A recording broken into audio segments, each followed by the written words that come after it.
in interest rates, while still committed to indexing tax bracket thresholds. It says everything else is now under review, including scrapping the top 39 cent tax rate.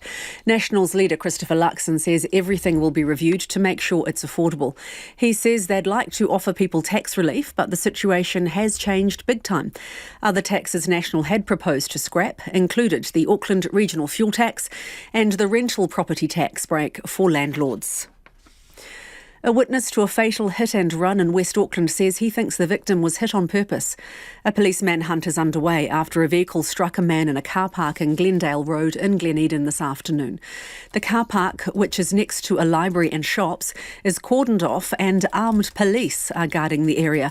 A man who saw the aftermath says he never expected something like this to happen in his neighbourhood. Probably about 6 or 7 people surrounding a prone guy on the ground, and somebody parked a vehicle to shield him from the road. The fire service arrives, then ambulance and then police. 12:30. The body was then covered up. He says from talking to other locals, he believes the hit and run was on purpose after an altercation outside a gym. At least 20,000 people in remote communities in Solomon Islands have been seriously impacted by the series of earthquakes off the south coast of Guadalcanal, the largest in magnitude 7. Tidal surges, landslides, collapsed and damaged houses and huge cracks in the ground have been reported from the quakes yesterday. Provincial Disaster Officer James Tiva says villagers are living in fear of further tremors. He says a full assessment won't be possible until they can get teams on the ground over the next day or so. And a leading paediatric surgeon says the collapse of Wellington Hospital's service has been made worse by the barriers for overseas trained doctors to get registered. Professor Spencer Beasley and his team from Christchurch Hospital, with backup from Waikato, have provided cover since April when all but one surgeon left Wellington. We've had a number of potential opportunities getting overseas people to fill these gaps, but under the current regulations that has been difficult to achieve. And I suspect this is something that is going to have to be looked at in some detail because it probably affects other specialties in addition to ours. Professor Beasley says Wellington has recruited 3 surgeons from overseas but won't be fully staffed until 2024. In sport, Black Caps opener Martin Guptill's been released from his New Zealand cricket contract, all but ending his 14-year international career. Guptill's New Zealand's top T20 run scorer, but has been usurped by Finn Allen in the Black Caps' limited overs lineup. He remains available for international play, but says he's realistic that he needs to look for other playing options. Guptill's the third player to seek a release from his contract recently, following Trent Bolts and Colin de Grandhomme. However, New Zealand cricket's Brian Stronach doesn't believe the trend is a cause for concern. We look to give our contracted players opportunities, but as we're going into these peak events, if they're available and we need them, that option's still there. And we can develop and give opportunities to people coming through, and then whoever's the best team, we can pick them. The Breakers have raised concerns with the Australian National Basketball League about their travel schedule, worried it will cause player welfare problems. The side arrived home in Auckland from Tasmania in the early hours of Sunday morning before playing Adelaide that afternoon. On Friday, they're playing in Cairns and then fly home to play Brisbane on Sunday. Coach Modi Moore wants more logic applied to their match schedule. I don't think this is above their grasp. I expect something positive to come from this, but until then, we play the schedule we got. And the King of Saudi Arabia has declared a public holiday after the nation's shock win over Argentina at the Football World Cup. That's the news. Tonight on Nights, we're at the movies with Mr. Morris. Crowd Science answers more of your questions. This one, why don't we fall out of bed when we're asleep? I don't think I've ever stopped to ask myself that. Coping when the kids leave home, and cooking offal and tripe. What a mash-up on Nights with Karen Hay after the news at 7 on RNZ National. And we're on air on rnz.co.nz and on your mobile. You're with Lisa Owen next on Checkpoint. Right now, the short forecast from Met Service to midnight Thursday. Northland, Auckland, Waikato, Coromandel and the Bay of Plenty, mainly fine with isolated showers. Rain developing overnight with squally thunderstorms, then showers and thunderstorms tomorrow. From Waitomo to Wellington and Wairarapa, also the central high country. Fine with northwest gales in the south, but isolated showers elsewhere today. Brief heavy rain tonight. Turning to showers before dawn, then the chance of a squally and thundery showers north of Kapiti. Gisborne and Hawke's Bay, fine today, isolated showers tomorrow. Nelson and Marlborough, showers developing this evening. Clearing in Marlborough tomorrow morning and in Nelson in the evening. Bulla, Westland and Fiordland, showers, some heavy and possibly thundery. Canterbury, showers about the high country this afternoon, then easing tomorrow morning. Showers, a chance of thunderstorms for the coast and plains later tomorrow. Otago and Southland, occasional showers, some heavy with thunderstorms possible. And for Kohu, Chatham Islands, rain clearing tonight. Showers developing tomorrow afternoon, thundery in the evening. The time is 7 minutes past 5. Our next news headlines and traffic is at 20 past 5. Nā mihi Evie. Tēnā koutou katoa, no mai haere mai ki Checkpoint e tēnei rā, ko Lisa Owen tēnei. Suck it in, New Zealand. There could be some collective belt tightening on the way, following a supersized interest rate hike from the Reserve Bank and yet another gloomy economic forecast. The 75 basis point jump saw wholesale interest rates hit 4.25%, the highest in more than a decade. And the forecast reads like an economic weather bomb. Persistent inflation hitting 7.5% just in time for Christmas. Recession clouds gather by mid-next year as the tide of unemployment rises. Rachel Graham reports. The Reserve Bank Governor stepped out with mostly bad news today. Inflation is no one's friend. Wage expectations are too high. Consumer spending is too high. Consumer price inflation is too high. In order to rid the country of inflation, we need to reduce spending levels. And the pain means a recession is coming, an election year. That means that we will have a period of negative GDP growth, we think to the tune of around 1% of GDP. So in that sense, it's a shallow period. And at the moment, we're saying that's around the second half of next year. He says with mortgage rates going up, spending decisions for many households will be increasingly constrained. And these are likely to be most felt by recent home buyers with high debt levels relative to their income. John Bolton, founder of Squirrel Mortgages, says many people are already quite fearful about where the mortgage rates will end up. And small business owners are particularly on edge. Small business owners are going to be really feeling it because not only do they have mortgages and they're having to pay more for their mortgages and they're having to deal with inflation running through their businesses at the same time as discretionary spending is getting absolutely hammered through these higher interest rates, which is going to obviously hit their businesses as well. So this is definitely lining up for a pretty hard landing. The sales director at Tommy's Real Estate, Nikki Cruikshank, says the property investor market has completely dropped off due to mortgage rate increases and other factors. And a number of property investors are deciding now is the time to sell and make the most of the capital gains. She says this will have an impact on the rental properties available in Wellington. And that's going to be another impact on the Wellington market. We're noticing a shortage of rentals. We've got a lot of people calling, wanting rentals that are just not there because obviously a lot of them have been sold off. Vanessa Golightly is a real estate agent with Ray White Papanui in Christchurch. She says they've already had people wanting to reassess how much they want to spend due to the increasing interest rates. I've even heard from our mortgage broking team at the office that some people have actually considered breaking their current fees now and locking in what they are at the moment before they go up again so that they don't have quite such a hit when their ones were due to roll off. The Reserve Bank is also predicting a substantial drop in house prices in the coming year, possibly up to 20% from the high of November last year. Rachel Graham reporting there, and joining us now is mortgage broker Malcolm Knight from Advice Knight. Kia ora, Malcolm. Did you hear it? How are you? I'm well, thanks, but was there a collective sharp intake of breath on that announcement? Yeah, I mean, I didn't enjoy just listening to that rap at the start there. It does sound fairly dire. There's some pretty negative headwinds that are hitting. I think it's hit a lot faster and harder than a lot of people were anticipating. And I think 2023 is going to bite quite hard for a lot of people, that's for sure. So, what are people saying who have mortgages? How are they reacting? They're starting to get very nervous. So I've definitely had a lot of inquiries in the last couple of days leading up to this announcement, and then after the announcement of people just doing exactly what was highlighted in the article of looking at potentially breaking fixed rates to lock something in sooner rather than later. So they would forego, Malcolm, the cheaper rates that they have right now through fear that the rate will completely get away on them.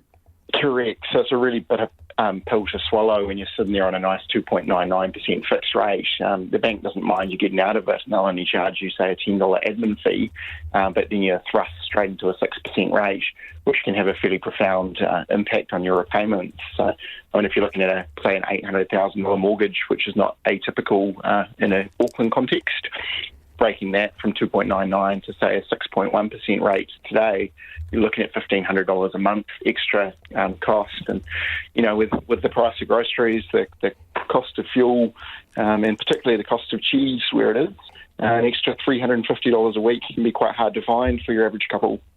So where are people making cuts? You are starting to see people prioritise their expenditure. So looking at things like, do I need every single subscription television service, or could I live with potentially one or two subscription television services? You are seeing people avoiding the big ticket items at the supermarket, like the blocks of cheese, the steaks for the barbecue. I think what's going to be hit really hard is things like your dining out, you know, your cafes and your restaurants have had a very tough time with a whole bunch of lockdowns for an extended period of time. Coming out of it and seeing the sun shining, and then suddenly we're going to see discretionary expenditure retract quite rapidly. So people just don't have that extra money to go and spend on the dining out if they are repriced onto those higher rates at the moment, unfortunately. And Malcolm, well, here's the rub, right? So house prices are going down. Some people might see that as an opportunity, but can they still get the finance? Yeah, the finance is available. The approvals are coming through. Obviously, the test rates have gone up a little bit harder, so you're not getting the same loan approvals for the same clients as you would have 12 months ago. But it's quite a different Tell me conversation. about that. Are they getting offered less money than they would normally have been able to borrow? Correct, which has a direct impact on pushing house prices down. So if I think about a customer a year ago, I may have been able to get them $1 million loan. Today I might be able to get them an $800,000 loan. But interestingly, the whole behaviour and sentiments change. So that $1 million loan client would have been thinking, oh, is that enough? I might need to borrow another $100,000 to really get that house I want.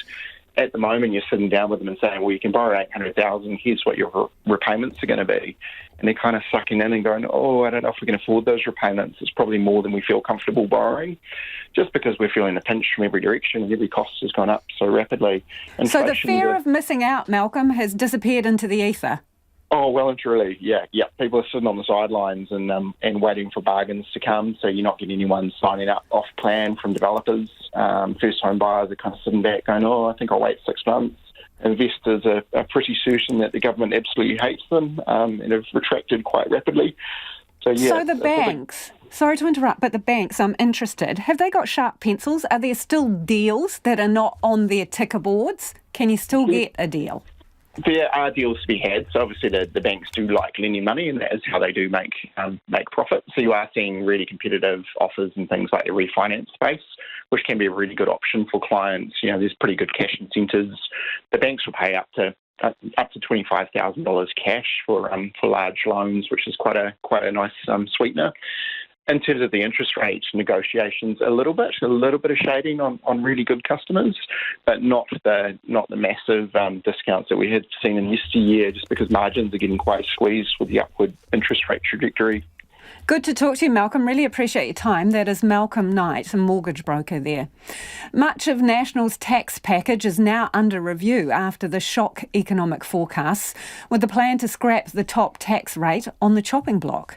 The government's defending higher interest rates and predictions of a recession next year as part of a global economic challenge, arguing New Zealand is well placed to weather the storm. Here's our political editor, Jane Patterson.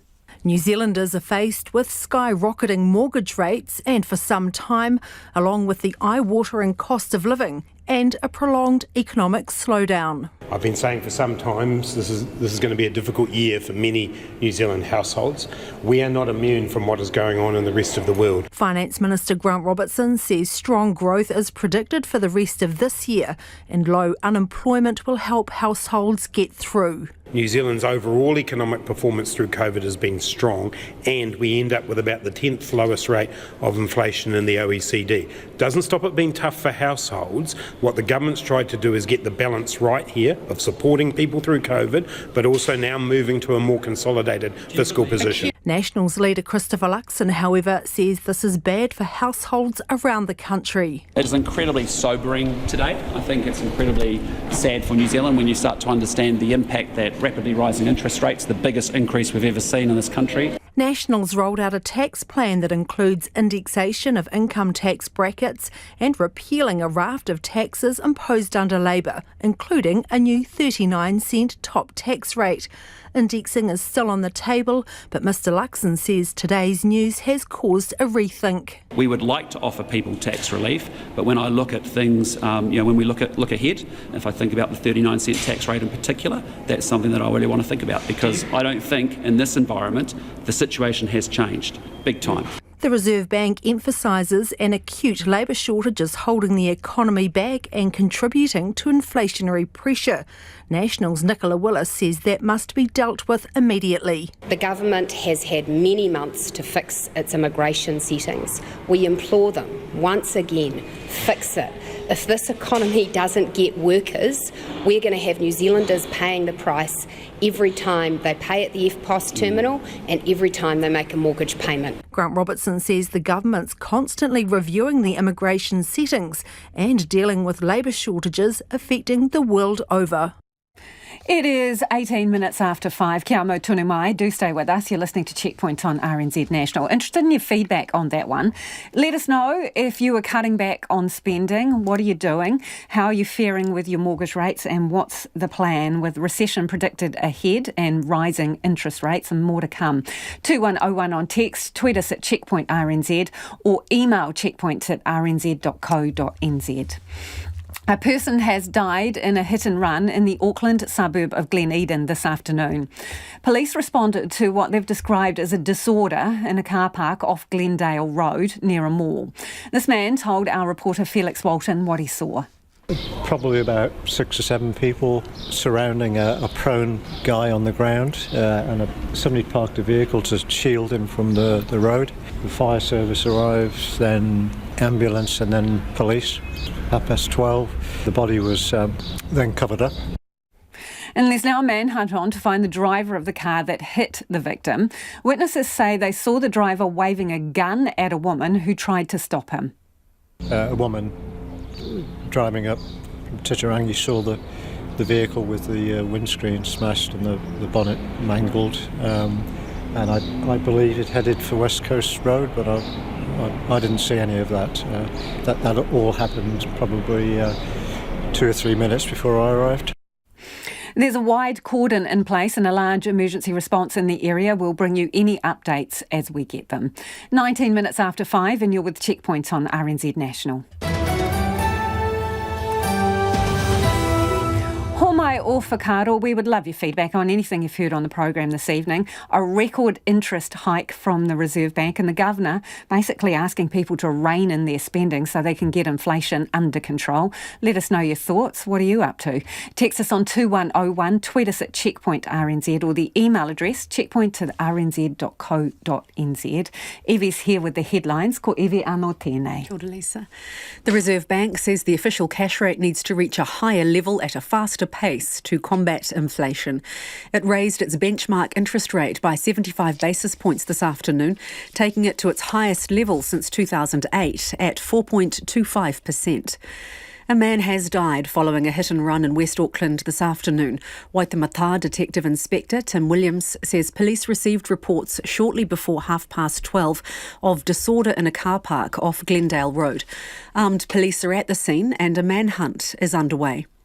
Clinical psychologists say a shortage of staff has left some patients waiting up to 6 months for appointments. The College of Clinical Psychologists says the country needs another 1,000 psychologists to meet the demand. Spokesperson Paul Skuro says he's heard of people waiting 3 to 6 months to be seen, and private practices are turning people away. And the Climate Change Minister says there's work to be done on its climate policies, despite a High Court judge ruling in the government's favour. The court today dismissed a case by the group Lawyers for Climate Action NZ, made up of 350 lawyers, claiming the Climate Change Commission's advice is weak and misleading. James Shaw says it's too soon to know exactly what changes are needed, but a law change mandating the New Zealand contribution to the 1.5-degree effort isn't off the table. Those are the headlines. Looking at traffic in Otago, there's a strong winds warning in place on State Highway 85 between Kyburn and Palmerston. And further up the country in Wellington, there's also a strong winds warning for the Demutaka Hill. Our next news headlines and traffic is at 5:40. Kia ora rā iho.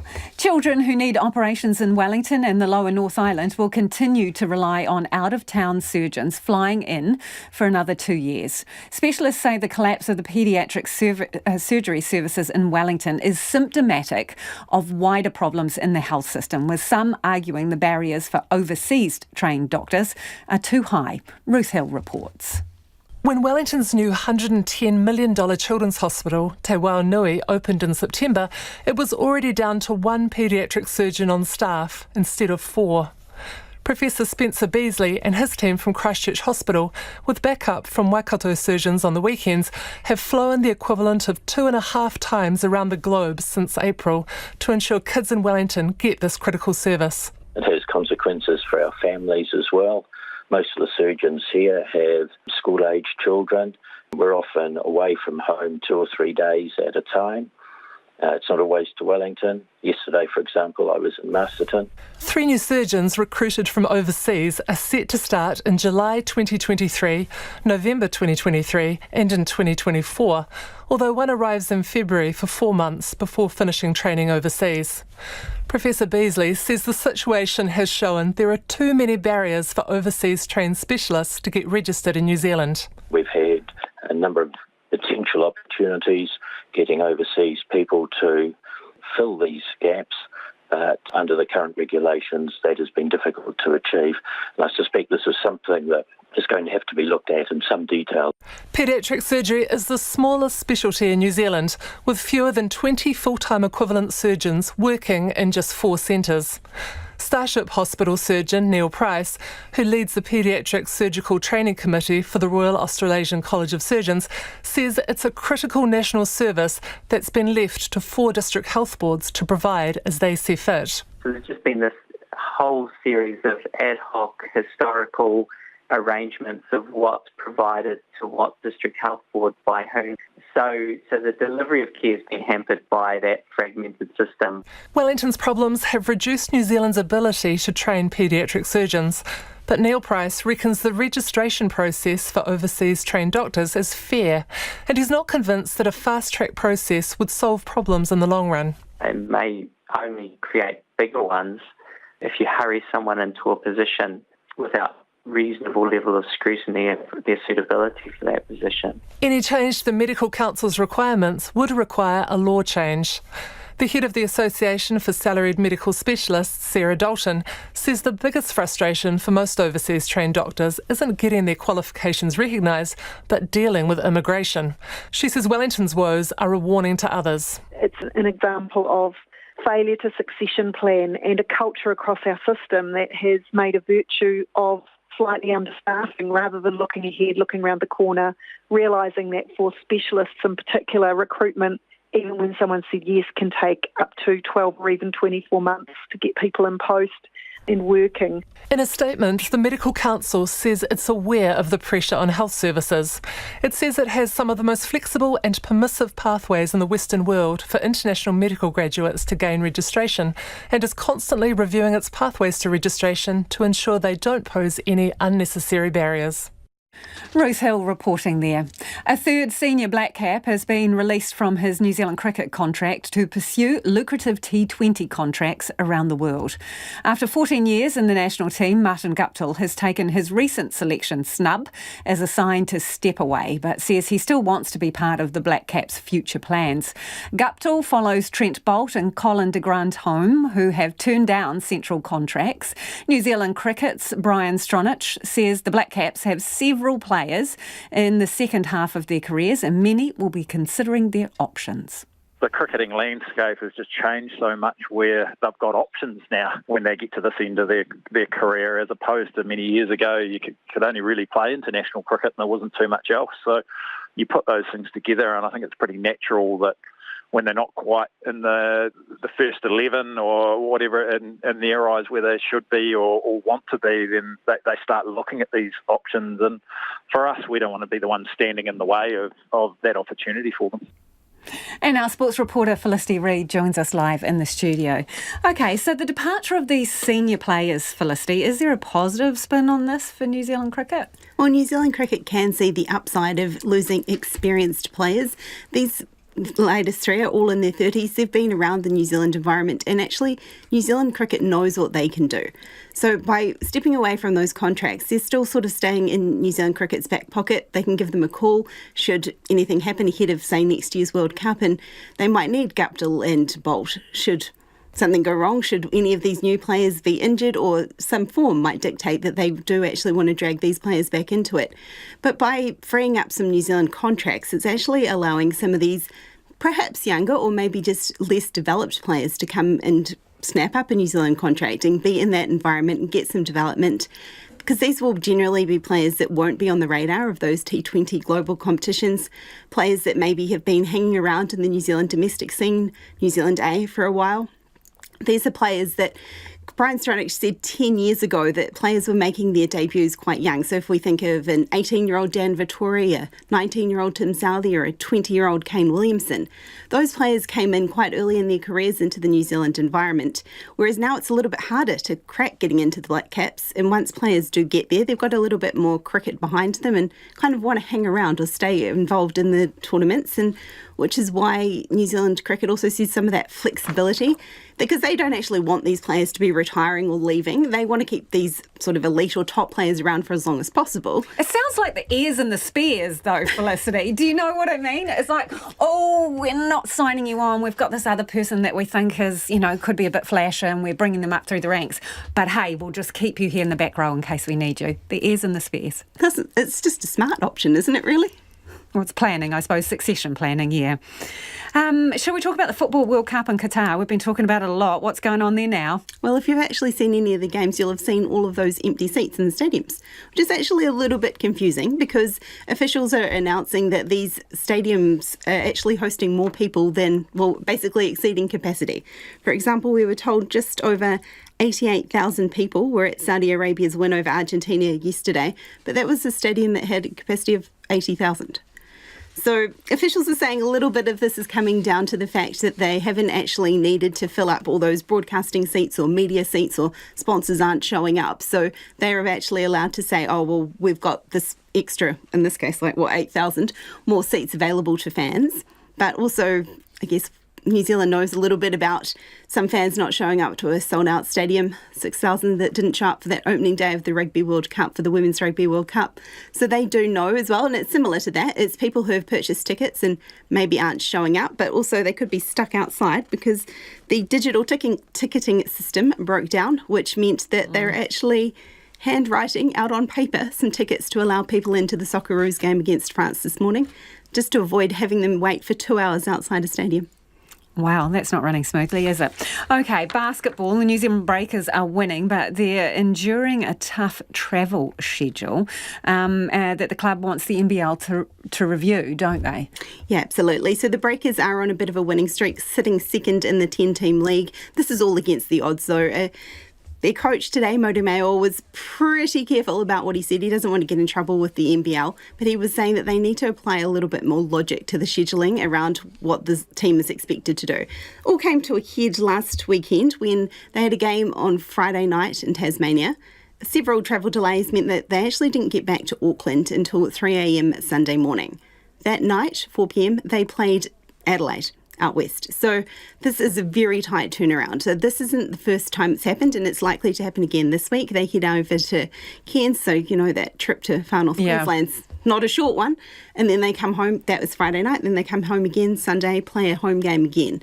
So they're trying to kneecap us, Felicity. Well, the Breakers don't want to bow to that. They don't say that this is an extra motivation for them. They are prepared to play anything gets put in front of them. Yeah, but still, fair's fair. Come on. I guess it's one of those things about being a New Zealand team in an Australian competition. But also, with that short turnaround, it means your recovery time's down. It means that you're not refuelling properly as a person. So I guess they're concerned as well, if this continues, that for player welfare, it could be a problem come near the end of the season. Absolutely. Thanks, Felicity. Felicity Reid, sports reporter there. One of the country's oldest family-run wine retailers has had a belly full of ram raids on their businesses, releasing footage of the smash and grabs in a bid to spark some action. Glengarry Wines has been hit 42 times. Yes, 42 times. Most of that has been in the last 18 months. Its General Manager, Liz Whedon, joins me now. Kia ora, Liz. You must be well over this by now. Good evening. To be fair to say, it's not what we want to be doing. Rather be talking to customers about wine. Yeah, absolutely. So you've released some of this footage. Tell us a bit about what it shows. How long does it take them? What do they get up to? Yes, we have released some footage, and as you said previously, we haven't.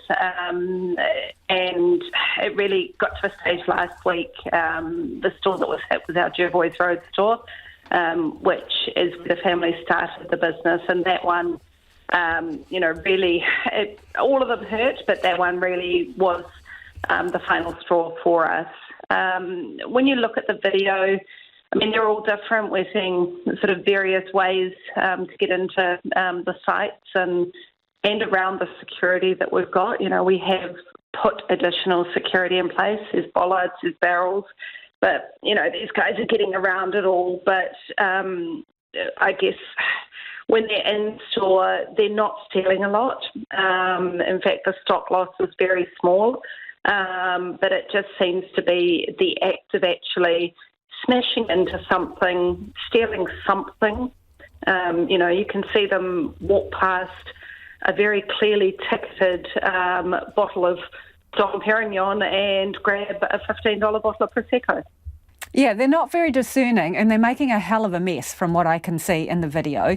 Trying to scoop up multiple bottles of wine and actually only getting one and smashing all the rest, Liz.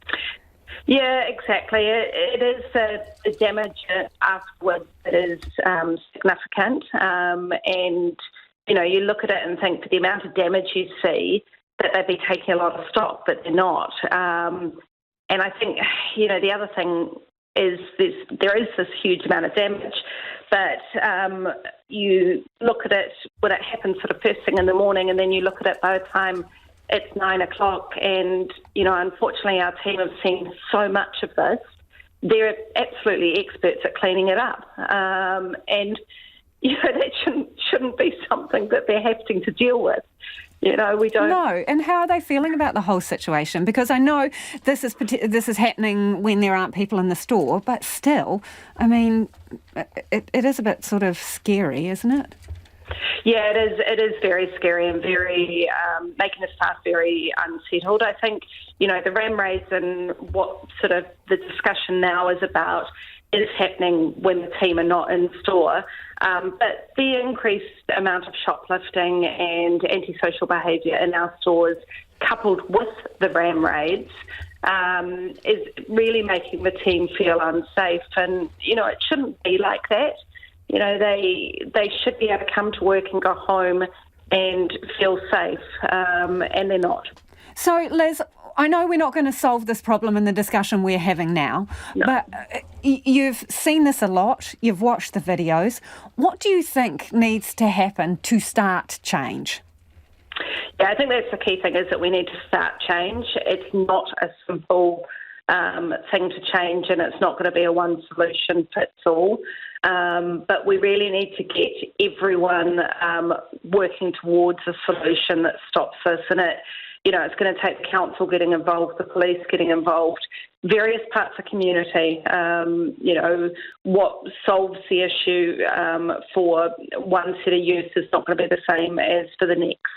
And it's really going to take quite a broad approach to it, but we've got to get to a stage where we're actually moving forward and we're seeing the number of these reduce. It's not a retail community, it's something that a retail community needs at all. Liz, I know it's not about the cost, but I'm interested. The clean-up, what's the price tag for that so far?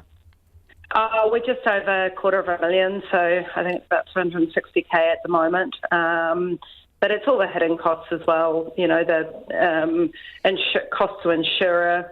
Our landlords will be starting to see increased costs to insure their buildings because they have retail businesses in them. But the biggest toll is the emotional cost on the team, and it's the team and also the family that own Glengarry. Really appreciate your time, Liz. Thank you so much for joining us. That's Liz Whedon, who is from Glengarry there. 42 times they've been hit, and that means a number of stores hit multiple times. It is, 24 minutes to 6. Kia mau tonu mai. You're listening to Checkpoint on RNZ National. Time for business news now. Ko taku hoa e nai anei, called Nona Peltier, who joins us in the studio. Nona, big day in business. Reserve Bank announcement. Yeah, it's been a really big day, and loads of reaction to what the Reserve Bank came out with this afternoon, raising the official cash rate 75 basis points to a whopping 4.25. That's the highest rate, I guess, we've seen in 14 years, so it's significant. Everyone's had something to say about it. The Reserve Bank said there's very little they can do to counter what is going on right now. By definition, we are looking at a stagflation scenario from the middle of next year on to the following. Remind people, stagflation? Well, it's basically high inflation and an economic downturn. And the remedy for that, believe it or not, is interest rate hikes, and then because of that, unemployment also rising. And if you look at the numbers, that's the scenario that's being painted. However, the Reserve Bank governor was really clear to say that there's a margin of error in this. Could be both ways. It's core inflation that we're trying to deal with, not the world's problems. But the world's problems can't be forgotten in all of this. And the World Bank, President of the World Bank, the International Monetary Fund, as well as the World Trade Organization, all worried about the same thing. This scenario that's playing out here is playing out everywhere. And for some countries, it's really quite significant. We're talking about major interest rates here. So one of the reactions we got was from the property analysts, CoreLogic, suggesting that 1-year mortgage rates are going to go to 7%. Now, the ANZ are suggesting that the official cash rate could go to 5.75% by, they're suggesting May. So if the interest rate goes up, say even to 7%, the ANZ Bank will stress test their borrowers at 2 percentage points above that. Right, so you pay this plus 2% more? Right. That's going to be pretty hard for a lot of people. That's a big hike in cost, especially with some of the hefty prices people have paid for homes. Also, the property values are expected to go down. We've been seeing this we're getting the corporate reporting season now. We're definitely seeing that. In any case, one thing the Reserve Bank governor said, that in addition to trying to adjust inflation by levering the interest rates, he says one thing, and it really stuck with me, is just cool your jets. If you're a consumer, try and save more money, don't spend as much, and so forth. Anyway, because of all of this, our top 50 index, it fell 0.8%, not surprising. That was a drop of 96 points to 11,324. And the Kiwi, it went straight up, but then it came down a little bit to a bit better than it was yesterday at 61.6 US cents, 92.6 Australian, and steady at 51.9 British pounds. Thank you, Nona. Nona Peltier with Business News. We're going to have more on this later in the program after 6, actually. Now, let's get to some of your feedback, because some of you have been getting in touch about this exact issue, clearly on your minds. This listener says, when people are struggling with costs of living, why, in capital letters, does the Reserve Bank banking putting up interest rates to make things worse. Why not just apply higher interest rates to new borrowers and not existing? Well, that is an interesting scenario, and I reckon other people will have something to say. They go on to say this will reduce borrowing and thus spending. Another says pensioners, mental health and basic benefits as well as the working poor have been forgotten by this government. 7% inflation is $7 less per 100, says Neil. Tony's got in touch to say, I've known Adrian Orr for 25 years as a member of the New Zealand financial markets. Today, I lost the last of my respect for him, which used to be huge, as an economic manager. And add Grant Robertson to that, inflation has been driven by house prices they fuelled and the lack of capital gains tax. We are not like other Western economies.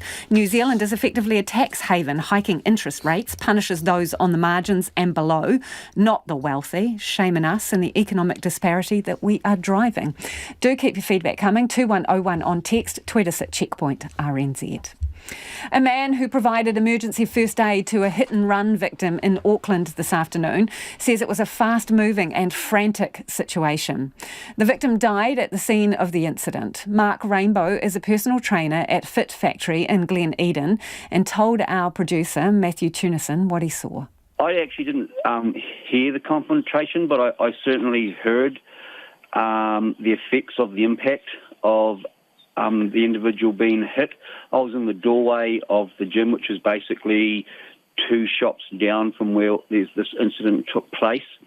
And then the manager of our gym, Barbara, who was walking up Glenmore Place, shouted at me in the doorway, "Mark, there's been an accident."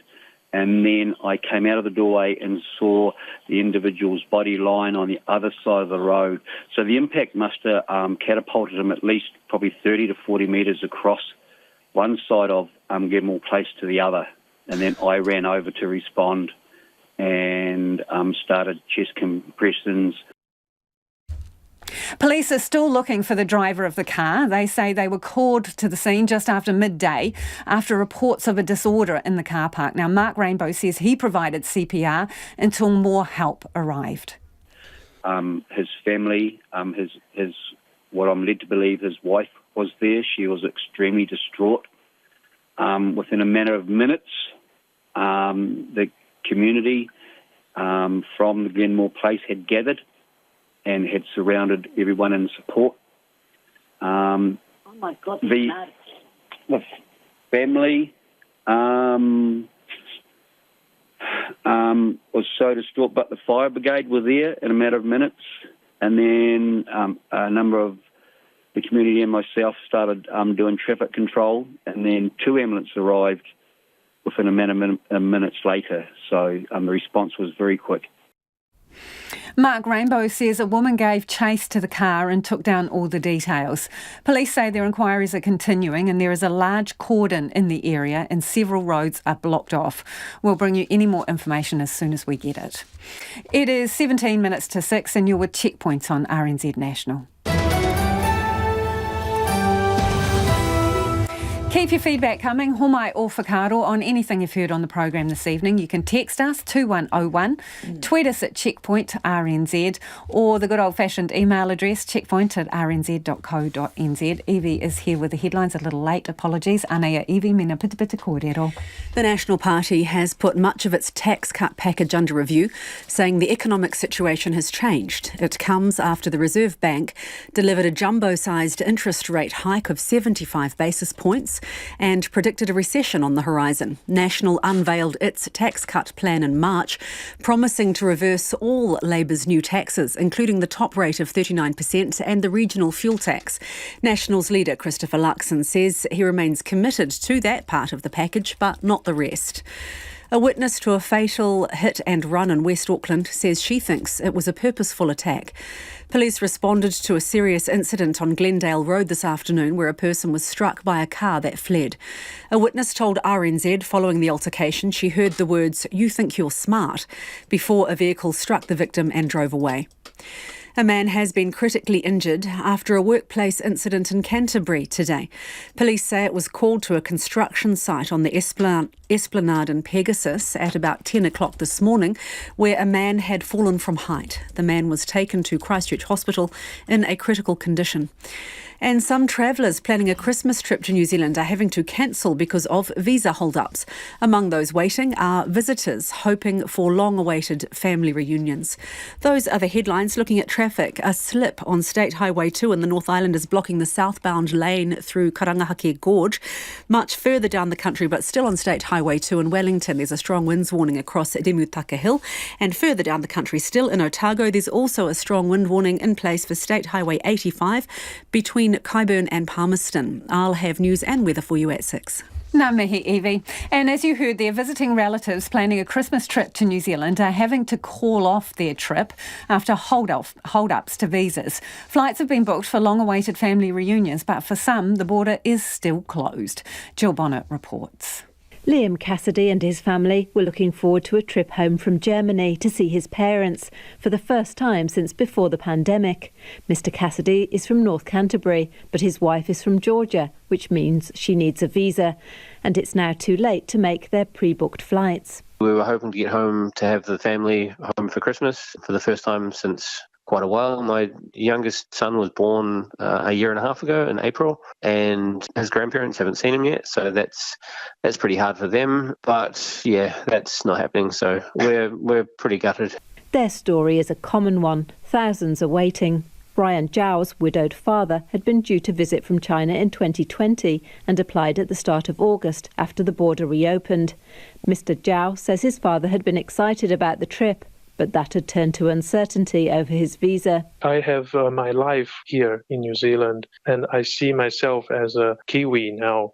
But it's just one thing it's missing for me to feeling like a real Kiwi is that my family is not here, which is only my dad now. Others are luckier. Mechanical engineers Hamed and Pegar put in an application in August for her Iranian mother to visit. Hamed woke his mother-in-law at 3 a.m. yesterday to tell her the good news. The visa had arrived in the nick of time, as she's due to fly tomorrow. Hamed says his 2-year-old son has only seen his grandma on video calls. Well, my son, in 2 months, he started talking, and now he says that he wants his grandma to come here for his Christmas gift, He says the stress of the wait and calls to immigration had been overwhelming.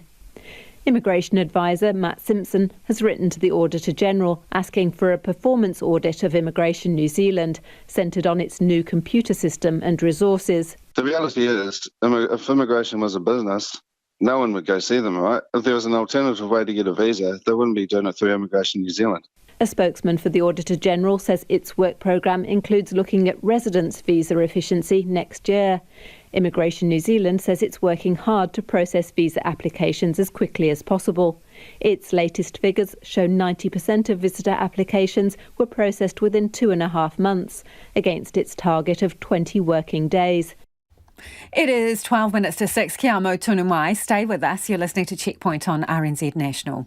A group of lawyers is considering an appeal after the High Court dismissed their case, claiming advice given to government is too weak to effectively tackle climate change. The 350-strong Lawyers for Climate Action New Zealand argued the Climate Change Commission's roadmap for cutting emissions is inconsistent with international agreements. Reporter Kate Green has more.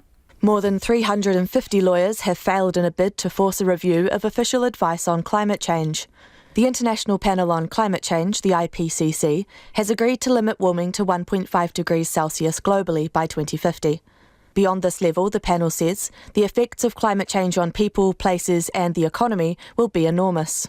Lead lawyer for the group, Jenny Cooper, KC, says the laws need to be changed to align the country with the 1.5 degree goal.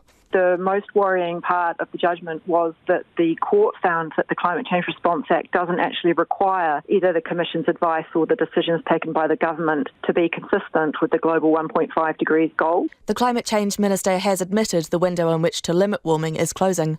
Jenny Cooper says it's paramount we act fast. This is all about ultimately whether we have a livable planet for our children and grandchildren. So, it's frustrating when we see 1.5 degrees described as an aspirational goal. Jenny Cooper says they may appeal the decision.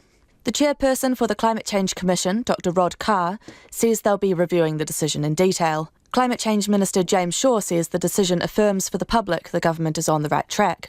So far, the advice in question has informed decisions on the country's first 3 emissions budgets and its NDC. That is, the chunk of the work New Zealand will take on to reduce emissions globally. It is good to know that the institutions that we have built are working as they are intended, and at the same time, where the judge seemed to indicate she felt that there was some weakness, are areas where I have suspected that there is some weakness for some time. Minister Shaw says there was a call at last year's COP26 in Glasgow for all countries to align their emissions targets with the 1.5 degree limit. He's been waiting for this decision to land before making any changes. There is work to be done, and in particular, there may be some kind of revisions to the law that are required, because there's clearly confusion about, the accounting methodology that we use and the approach that we use to determine what our targets are and should be. Minister Shaw says it's still too soon to know exactly what changes are needed, but a law change mandating our contribution to the 1.5 degree effort is not off the table. And Kate Green reporting there. Tragic stories of loss and grief are emerging from Indonesia's West Java province, where the death toll from Monday's earthquake has reached around 270. Rescue workers have spent a second night searching for people in the rubble. Some survivors have lost almost their entire families, the ABC's Anne Barker reports. Thousands of people are sleeping rough at Cianjur. Families are bedding down under tarpaulins or fashioning tents out of plastic sheeting. Since Monday's earthquake flattened their homes or weakened them, so they're still vulnerable to collapse. People here are traumatised, says one young woman, Sulis Safika. They're scared to return to homes that are still standing because aftershocks are still happening every hour. House after house in this village of Chuganong on the outskirts of Cianjur have collapsed. One man, Pakajun, is already clearing the rubble from his house so he can rebuild. He was at the mosque while his wife stayed at home when it suddenly crumpled on top of her. Somehow she survived, though she's in hospital. But it's houses like these where most of the victims were killed. So many homes here are built from concrete without adequate supporting beams or reinforcement. When the quake struck, there was nothing to hold the concrete up, and it crumbled into deadly debris. I can't rebuild like this, Pakajun says. I have to use wood. I'm done with this type of construction. There's no support at all. Experts blame poor housing construction along with the quake's shallow depth for the high death toll. Different housing standards might also explain the lack of deaths in many towns nearby. One man, Aris, walked 20 kilometres to search for his sister-in-law and her 2 children when he couldn't contact them. But when he finally arrived, the house had been buried under a landslide. There was no sign of life. I walked all the way from where I was to this place yesterday afternoon, he says. When I got here, nothing was left. Everything was buried underground. Another man lost 11 members of his own family, his sister, a cousin and 6 other relatives when their homes were flattened, and 2 nephews and a cousin when an aftershock caused a landslide that buried them in their home. This is so terrible, what I went through with this earthquake, he says. I had to lose relatives and my house was also destroyed. Scores of people are still missing at Cianjur and thousands have been displaced. As families settle in for another night under plastic sheeting, it's likely to be weeks, if not months, before they can return to anything resembling normal life. Now back home, in a tight real estate market, one agent's offering a try before you buy option on a Waiheke batch with a price tag of close to $10 million. The luxury 5-bedroom property on a double section of 1,700 square metres is absolute waterfront at Palm Beach on the island in the Hauraki Gulf. Agent Ollie Wall explains who gets a test run before inking a deal. We assume the actual try before you buy will be probably one of the last steps in the process. A big part of our business is qualifying buyers, so we're used to that, and we'll probably introduce people, have a little walk around the property, they'll fall in love, and then if they're not quite there yet, we'll say, why don't you stay the night? is kind of the idea. So when you say your whole business is sussing out qualified buyers, what do you say? Bring your bank statements before you get to stay here? I mean, it gets to be kind of natural, really. We've got a pretty massive contact list and end up knowing sort of a third to probably a half of the buyers anyway. And if we don't, we know someone who knows them. So that's the easy way. And then it gets down to nitty-gritty, talking to solicitors or bankers or anything like that. But usually doesn't have to go that far in our little country. So if there is someone who is interested, meets the requirements of actually being able to stump up the money, how long are you going to let them try it for? Just a night? Yeah, well, a night would probably do it. I think the idea is basically not many people have been lucky enough to spend a night or even a day at one of those properties on Palm Beach. And I think people don't get it until they're really there. And the longer you spend there, the less you're going to want to leave, basically. So I think a night was probably enough for anyone who can afford it to decide they should have it. Don't you think it's weird to spend multi-millions of dollars and not give it a go beforehand? You know, if we buy a car, which is way less, you take it for a spin around the block, don't you? That's the point. Even that awkward thing where you walk into a bed shop and lie down for a minute and feel a bit weird about it, but you wouldn't buy a bed without it. So it's, I mean, I can see how you might buy a renovated villa in Ponsonby without spending a night, because you know, you walk down the hallway and there's the bedroom and there's the bedroom and there's the living room, and you probably spent half your life in the area anyway, so that's pretty easy. But this is something most people probably haven't enjoyed before. How easy do you think it is going to be to sell this? It's a massive price tag, right? We've just had another bump in interest rates. If you've been glued to your computer screen, Ollie, it's the most significant rise in interest rates in the Reserve Bank's history. Is there a queue of people who have got $10 million to spend on what you describe as a batch? Yeah, I'm constantly surprised with how many buyers there are for this style thing. In this bracket, I think this is the sort of thing people don't look at as an investment that we live in for a few years, like most Kiwis do their house. You know, it's something that they expect to own for 50 years and their kids to live in. So the blips, the graph. You know, people step back from the graph a little bit when you're looking at a property like this, I reckon. Do you reckon it's going to be a local or overseas buyer? At this stage, it looks like local. We've got a few people interested that are, or not all locals actually. There's one overseas buyer, but mostly local. I think Kiwis really understand how special that is. You know, it's the batch on steroids, really. It's the Kiwi batch feel, but the best of the best. A batch. $10 million, Ollie. I see I'm struggling to get even that number out of my mouth. I think batches are beautiful. When you say batch and people think, oh, that's like a little shack. I think batch is a beautiful thing, you know. Batch is about the feel more than So more basically, Ollie, the person who is buying this doesn't probably care one iota about what happened with the OCR today. Quite likely. They might have sold a business. They might be moving one property to another.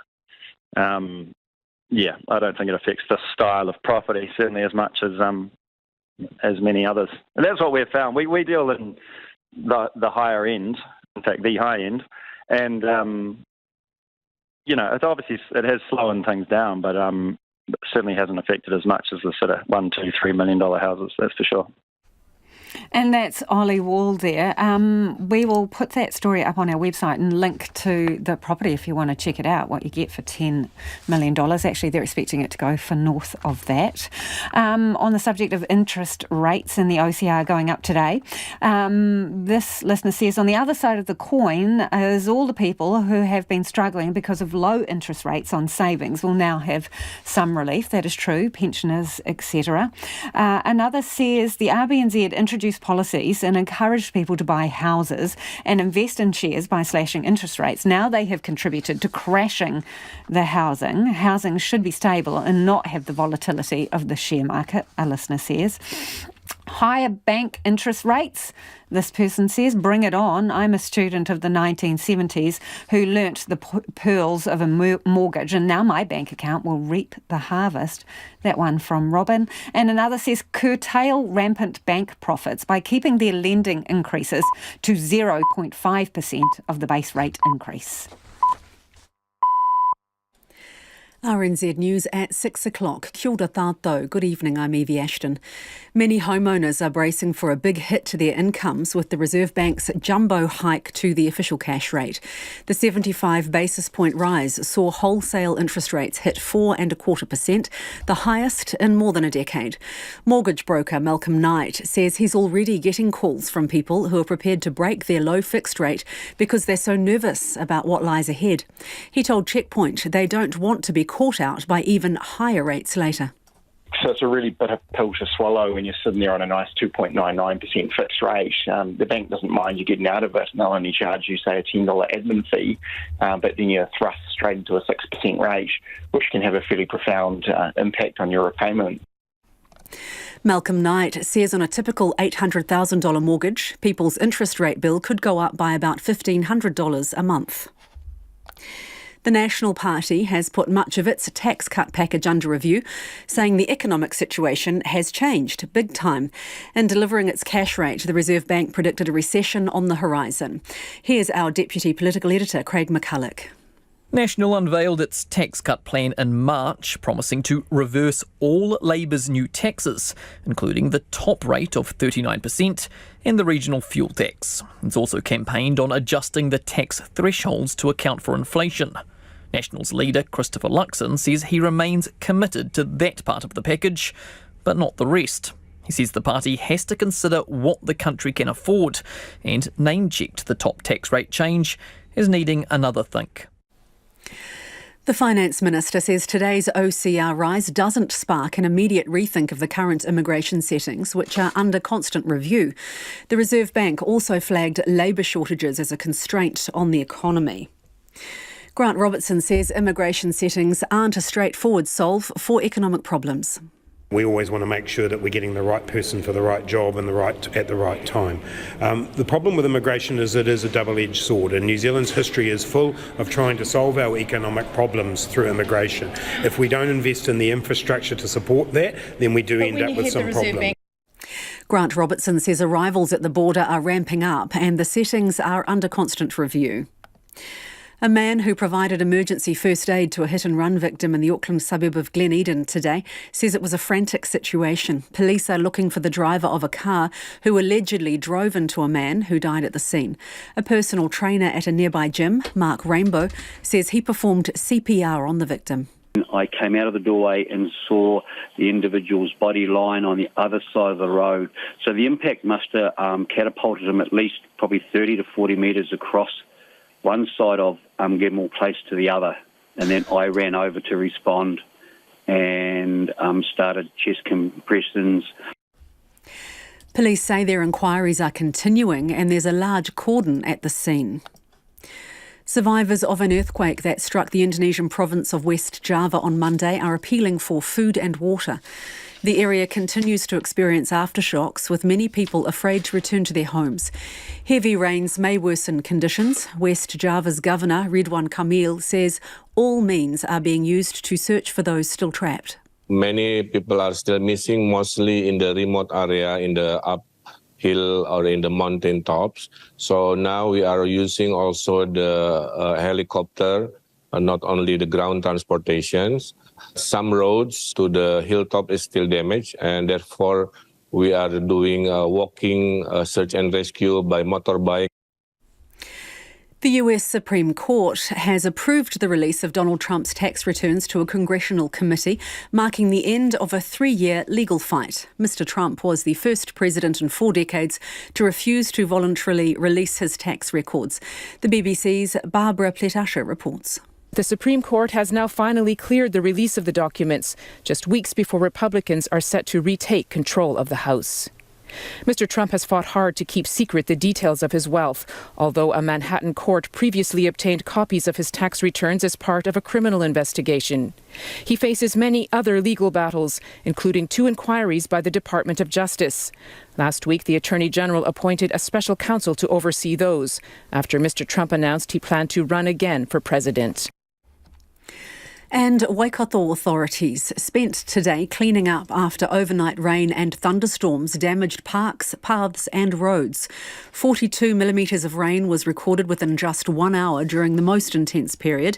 Hamilton City Council says it's dealt with most of the more than 200 notifications of damage it received. Some areas remain closed by surface flooding and the Waikato river level is higher than normal. That's the news. Tomorrow after 1pm on Afternoons with Jesse Mulligan, historian Grant Morris will look at some exciting developments with our National Archives and manuscripts and some big challenges too. We'll play Link 3 and in New Zealand sporting history, we're going back to 2014 when an amateur football team from Auckland took on the world and almost came out on top. Plus, Dave Armstrong is in solving the world's problems, or Wellington's at least. That's on Afternoons with Jesse Mulligan from 1pm tomorrow here on RNZ National. And we're funded through New Zealand On Air. You're back with Lisa Owen on Checkpoint next. Right now, the short forecast from Met Service to midnight Thursday. Northland, Auckland, Waikato, Coromandel and Bay of Plenty, mainly fine with isolated showers. Rain developing overnight with squally thunderstorms, then showers and thunderstorms tomorrow. From Waitomo to Wellington, also Waded Upper and the Central High Country. Fine with northwest gales in the south, but isolated showers elsewhere today. Brief heavy rain tonight, turning to showers before dawn, then the chance of squally and thundery showers north of Kapiti. Gisborne and Hawke's Bay, fine today, isolated showers tomorrow. Nelson and Marlborough, showers developing this evening, clearing in Marlborough tomorrow morning and then in Nelson in the evening. Bulla, Westland and Fiordland, showers, some heavy and possibly thundery. Canterbury, showers about the high country this afternoon, then easing tomorrow morning. Showers and the chance of thunderstorms for the coast and plains later tomorrow. Otago and Southland, occasional showers, some heavy with thunderstorms possible. And Rekohu, Chatham Islands, rain clearing tonight. Showers developing tomorrow afternoon, thundery in the evening. The time is coming up to 7 minutes past 6. I'll have news headlines for you at 6:30. Ngā mihi e ho. No mai, hoki mai, this is Checkpoint, ko Lisa Owen tēnei. The interest rate hike in the Reserve Bank, the highest interest rate hike in Reserve Bank history, could signal collective belt tightening for many mortgage holders. The official cash rate rose 75 basis points to 4.25%, and that means homeowners who fixed their mortgages at historically low rates will potentially be paying double the interest they are now. The bank's also forecasting inflation will hit 7.5% by Christmas and will be in a recession by mid-next year. ANZ Chief Economist Sharon Zollner joins us now. Sharon, one word, ouch. Yeah, that pretty much sums it up. What you've just described there isn't a great combo, is it? Yeah, so what was the big surprise for you in all of this? Well, the 75 basis point hike was well expected, not universally, but certainly amongst New Zealand economists, well anticipated. But what matters most for fixed mortgage rates is actually the Reserve Bank's published forecast for what they will do next. And that certainly blew all forecasts out of the water. They forecast the OCR to reach 5.5%, which basically leapfrogged not only the market, but all of the analysts as well. So basically there's more pain coming down the pipe. How can anyone borrow with any confidence right now? Well, I think the Reserve Bank doesn't want anyone to borrow with confidence at the moment. I think that's kind of the idea. They really want to slow the economy down. It's very clear that they feel a real sense of urgency. Even though they're a year into hiking, they have to some extent been running to stand still insofar as the whole economy is hiking. Wage growth has been very strong, and so households have been remarkably resilient to the pressure that's been put on them so far, including not just interest rate hikes, but the cost of living as well. And so while that's good news in one sense, it's not helpful if you're actually trying to slow spending down. So what does next year look like for your average Kiwi household with a mortgage? So not all households have a mortgage. That's worth remembering. And there are some who are cheering interest rates up because it's good for their term deposits. Not so good for their KiwiSaver balances, possibly, of course, because bond markets and equity markets don't like higher interest rates. But we do have some savers who'll be happy. But borrowers, there's not much upside here. This does represent further downside risk to house prices, so there's a hit to your balance sheet there. But the more pressing concern is, of course, making the mortgage payments. So for those who have taken on large levels of debt in the last couple of years, it'll be pretty uncomfortable for sure. Yeah, so the Reserve Bank forecasting a recession midway through 2023 and unemployment on the rise and inflation stubborn, right? So how deep and how long is that recession going to be? Well, they are forecasting what they call a shallow recession, but it's 4 quarters, a full year of GDP going backwards. In our forecast made before we knew quite how gung-ho the Reserve Bank was intending to be on interest rates, we had essentially a domestic recession but saved by the recovery in tourism, which certainly anecdotally is causing quite a buzz in the likes of Queenstown. But clearly raising rates this aggressively and carrying on with that does mean there's downside risks for the housing market and a risk that could become less orderly than it has been so far. I mean, the Reserve Bank is forecasting the unemployment rate to go to 5.7 now rather than 5%. And I think that is actually quite reasonable to interpret that as the Reserve Bank's current best guess of how high unemployment needs to go to nip this wage price spiral, which is looking well underway, to be honest, to nip that in the bud and ensure price stability in the medium term. So what are you expecting then in terms of distressed customers? Because there you are, interest rates ratcheting up, more of that coming down the pipeline, and some people are going to lose their jobs. Yeah, it's not a great mix. But it's just important to remember that, some people have no debt whatsoever and own a house freehold. And of those who do have a mortgage, some of them have nearly paid it back and are enjoying higher wage increases than expected. So at the moment, for example, the Reserve Bank estimates that only 2% of people are in negative equity, despite house prices being down 12%.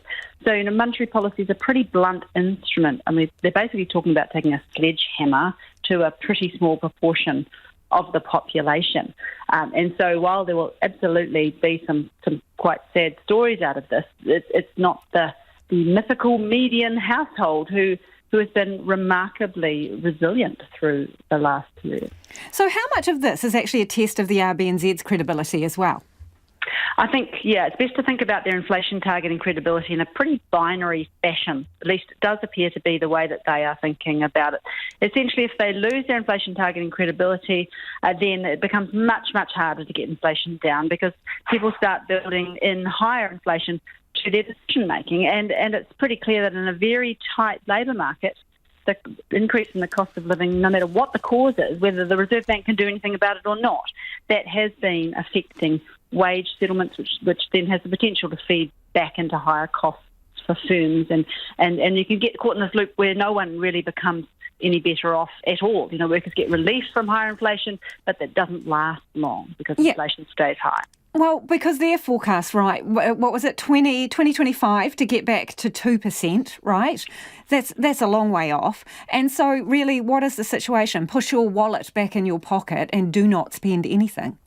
Essentially, that's what Adrian Orr, the governor, said in the press conference was, please put away your wallets, have a sensibly spending Christmas. Basically, everyone just listen up, stop spending, or we're going to, unfortunately, make you stop spending. There's the easy way and the hard way here, people. That was a pretty clear message. So can the consumerism. So is Christmas off, Sharon? Yeah, well, according to, we've got an environmental footprint here. It's a good reason to just, write someone a lovely card and wrap it in newspaper. Thank you for your time, Sharon. That's Sharon Zollner, who's ANZ's chief economist. It is 13 after 6. An intercepted phone call between a Russian soldier and his girlfriend has given a glimpse of the horrors of the front line in the war in Ukraine. Russia has now launched a barrage of shelling on the eastern front line in Donetsk region. CNN's Matthew Chance reports. As Russia's military highlights its barrage of Ukraine, CNN has obtained exclusive recordings of a Russian soldier describing the brutal reality of life on the front lines. The commander's position was shelled, so he packed up and moved further back. But what about us? Aren't we humans too? The Russian soldier was recorded phoning his girlfriend back home, according to Ukrainian intelligence. and telling her candidly about the severe military setbacks suffered in the 2 months since he arrived. We had 96 people in our unit, but now there are less than 50. You don't know what to expect here. Sometimes there's friendly fire and idiots shoot at us because they don't see our coordinates. But it is advancing Ukrainian forces that are the major threat, compounding low morale with high bloodshed. Ukrainian officials now reacting to this extraordinary video of Russian soldiers apparently surrendering, geolocated by CNN, to a recently liberated town in eastern Ukraine. Come on out. One by one, a Ukrainian soldier calls out. Then a short burst of gunfire before the video cuts off. Later, a Ukrainian military drone shows what appears to be the same men in pools of blood. The Kremlin says it's an execution, but Ukraine says the soldiers feigned surrender and fired at the Ukrainians, accusing Russia of its own war crime. No one disputes the horror.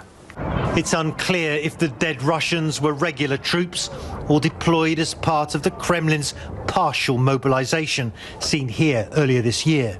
But the soldier recorded on the phone indicates he was recently conscripted, complaining bitterly at being unable to leave the war zone. Being mobilized is crap. Nobody can go home until Putin announces the order. There's no way to return. And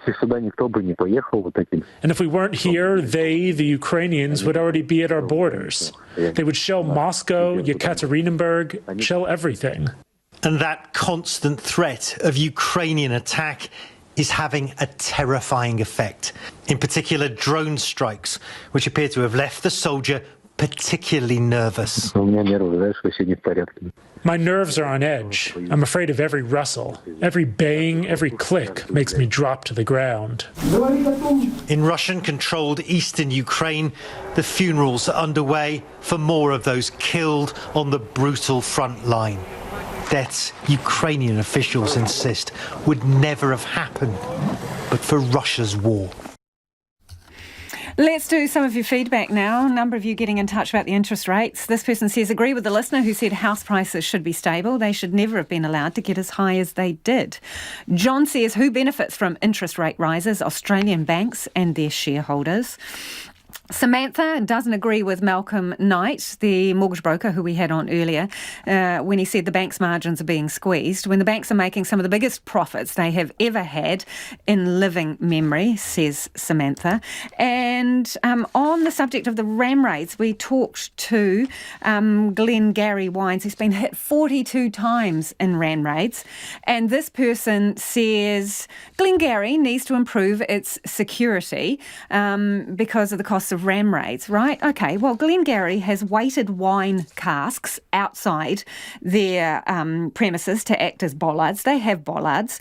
They have grates and grills and CCTV. I mean, what else are they supposed to do?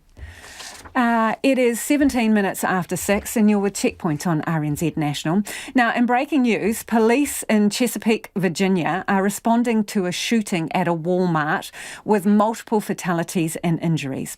Officers responded to calls around 10 p.m. and have discovered multiple people dead and injured.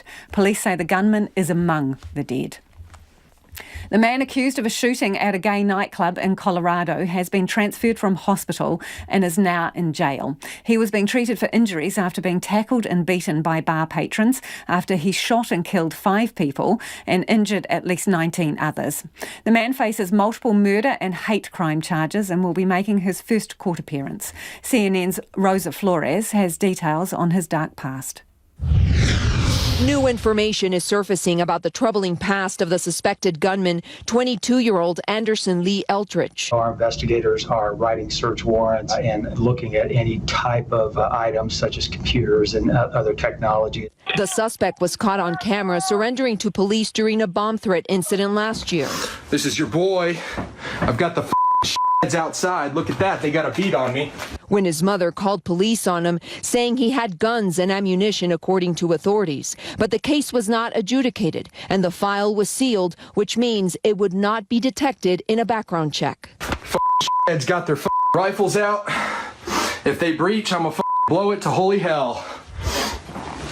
So go ahead and come on in, boys. Let's see it. Until the age of 15, Eldridge was known as Nicholas F. Brink. He legally changed his name to Anderson L. Eldridge in 2016 through the courts in San Antonio, Texas, court records show. Prior to that, in 2015, the shooting suspect was the subject of intense online bullying on a still active internet parody page. CNN has found evidence of the mocking comments that spanned a 5-month period when he was 15 years old. The page, resembling Wikipedia, shows photos of him mocking his weight and accuses him of engaging in illegal activity. Eldridge is the grandson of California Assemblyman Randy Vopel, who initially compared the January 6th attack to the Revolutionary War, but later said he did not condone or support the violence and lawlessness that took place on January 6th. Eldridge's family life is chaotic. He was primarily raised by his maternal grandmother, the ex-wife of the Assemblyman, a source told CNN. And since the shooting, police have been trying to reach out to the suspect's mother, Laura Vopel. Police say they don't know where she is. She has not offered to come forward and speak with us.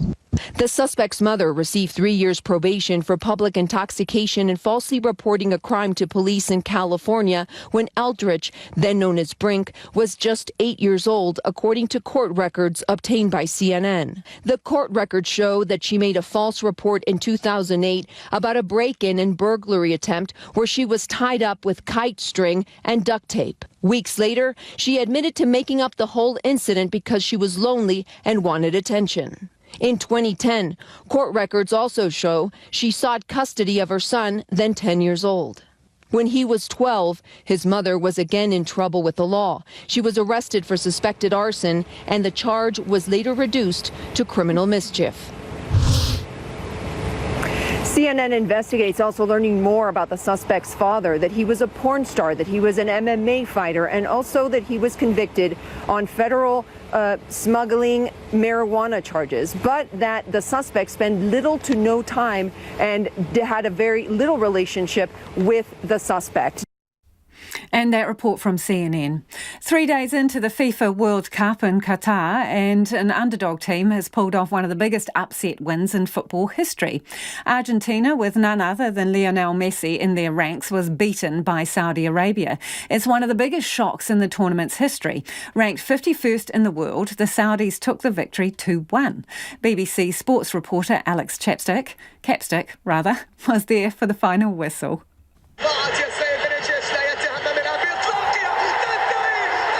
At the end of a breathless game, pandemonium on the pitch and in the stands at Lusail. That is it! Wow. Saudi Arabia! It's sensational! Argentina have been beaten! The tens of thousands of Saudi fans, almost all dressed in green, were jubilant, in sharp contrast with Argentina's large following, shell-shocked, disbelief across their faces.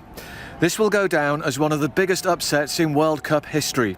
The South American champions, ranked third in the world and one of the favourites to lift the trophy in Qatar, outfought by well-organised and determined opponents, ranked 51st. The Saudis had 2 shots on goal, both shortly after the break, and both went in. That after Lionel Messi had put Argentina ahead with a penalty early in the game. To protect the lead they had snatched so unexpectedly, the Green Falcons defended as if their lives depended on it. It was stirring stuff, every tackle, every clearance greeted with wild applause from their supporters. We always have a belief in our team. We're celebrating today. I feel fantastic, my friend. Did you ever think you could beat Argentina? We trust our player all the time. I said we will win. Inshallah, we will win. Sorry, Messi, no World Cup this year. Sorry. It was a dramatic game and a stunning result which will be debated by football fans around the world. Christian Eriksen's appearance for Denmark in the next game was another talking point. In their opening match at last year's Euros, he nearly died after suffering heart failure on the pitch. His presence today wasn't enough to carry the Danes to victory. They were held to a goalless draw by Tunisia. But much to FIFA's frustration, all this excitement is not enough to divert attention away from the politics. The game's governing body and the local authorities here are being asked to explain why a number of Welsh fans were ordered to remove rainbow-coloured hats at last night's match against the USA. They included the former Wales women's captain Laura McAllister, although she did manage to take her hat into the stadium. Meanwhile, in Saudi Arabia, a public holiday's been declared after the epic win. King Charles is hosting the first state visit of his reign. The British monarch is welcoming South African President Cyril Ramaphosa to the UK with a full display of royal pageantry. Mr Ramaphosa was in Britain in September for the funeral of Her Majesty Queen Elizabeth, and today's royal reception is also about more than toasts and tiaras. Royal watchers say this visit is especially significant as it's all about trade and investment. CNN's Nada Bashir reports from London. All the pomp and all the pageantry. A truly royal welcome for South African President Cyril Ramaphosa. The first foreign dignitary to be invited for an official state visit under the reign of King Charles III. The South African president arriving just in time for some more favourable British weather. Turn on the sunshine for you too. Thank you so much. This is a moment of history, but also one of tradition. And preparations have been underway for weeks. From lining the Mall with the South African flag to rehearsals for the royal carriage procession. A special menu for Tuesday's state banquet has even been designed. South Africa's national flower carefully being recreated out of sugar. The British monarchy shares a long and complex relationship with South Africa, a former colony, an enduring Commonwealth nation, and Britain's biggest trading partner on the African continent. But beyond royal relations, this will be an opportunity for the British government to strengthen its own diplomatic ties with South Africa. The fact that we are welcoming the President of South Africa for His Majesty the King's first ever state visit, I think should be read as our enduring commitment to the continent. Prime Minister Rishi Sunak will also be looking to cement his own relationship with the South African President, with ambitious plans to, in his words, turbocharge investment and economic growth in South Africa. Trade between the two nations is worth more than $12 billion annually. So it's no surprise that economic cooperation is expected to be high on the agenda as the two leaders sit down for their own bilateral meeting on Wednesday. There has been some delay to the schedule for today's events and agenda, but we are still expecting to see Cyril Ramaphosa addressing the British Parliament before an official state banquet, which is to be held later this evening. But tomorrow, of course, will be a big focus at 10 Downing Street, where those two leaders, Rishi Sunak and Cyril Ramaphosa, will meet for the first time as Rishi Sunak takes on the Prime Ministership. A Ugandan man has asked for help supporting his 102 children and 567 grandchildren. Musa Hasaya says he's fallen on hard times and 2 of his 12 wives have left him. Richard Hamilton reports for the BBC. Musa Hasaya lives in the village of Busaba in eastern Uganda and married the first of his wives when he was 16 in 1971. After struggling with his business, he's now sought help from the government and the Good Samaritans charity to send his younger children to school. He says he owns enough land to feed his family, but education has proved too expensive. In the village, there are several thatched mud buildings which surround the main house. This has 12 rooms and is home to his 12 wives, 102 children and 567 grandchildren. He told the Nation newspaper that having all his wives in the same building made it easier for him to monitor them and stop them from eloping with other men. How can a man be satisfied with one woman, he asked the newspaper. That is a sign of being born a man, but with female hormones. But in perhaps a more reflective moment, he added that, in hindsight, his advice to other Ugandan men would be to restrict themselves to just 4 spouses. He also said that he had advised those of his wives who are still of childbearing age to opt for family planning, something that he seems to have ignored for 50 years. And that is about all we have time for this evening. Now, the Late News team's going to keep you updated throughout the night. And remember, if you missed anything from the program, you can always find Checkpoint on Spotify, Apple, or wherever you get your podcasts from. Ko te kaupapa tuatahi Apopo, and tomorrow from 5 a.m, First Up speaks to Finance Minister Grant Robertson, and also to a man who is lucky to be alive after the ute he was driving was engulfed in flames after it was struck by lightning. Utterly unbelievable. Worth tuning in for 5 a.m. with First Up. Kei te hoki mai anō Apopo whānau, po Mārie. We'll be back tomorrow.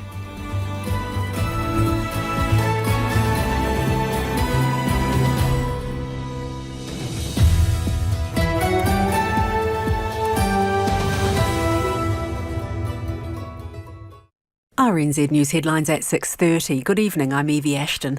The National Party has repeated its call for the government to loosen immigration settings in light of the hiked official cash rate.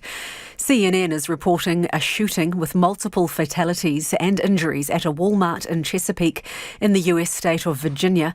The shooter is believed to be among the dead. A witness to a fatal hit-and-run in West Auckland says he thinks the victim was hit on purpose. And some travellers planning a Christmas trip to New Zealand are having to cancel because of visa hold-ups. Those are the headlines. Our next news and weather is at 7.